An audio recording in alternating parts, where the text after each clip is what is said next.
Welcome to Rajshahi College.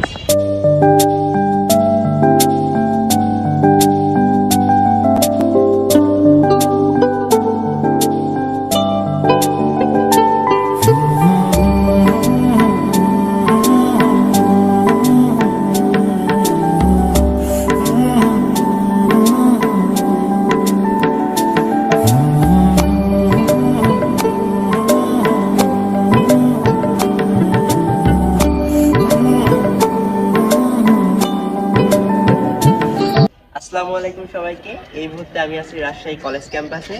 খুবই চমৎকার একটা ক্যাম্পাস। আমার কাছে সবসময় মনে হয়েছে পুরো প্রাসাদের মতো যদি কোনো একটা ক্যাম্পাস থেকে থাকে সেটা হচ্ছে রাজশাহী কলেজের ক্যাম্পাস, এবং আমার কাছে মনে হয় বাংলাদেশের one of the best colleges. Rajshahi college 1873 সালে প্রতিষ্ঠিত হয় এবং এটি ভারতীয় উপমহাদেশের প্রাচীনতম শিক্ষা প্রতিষ্ঠানগুলোর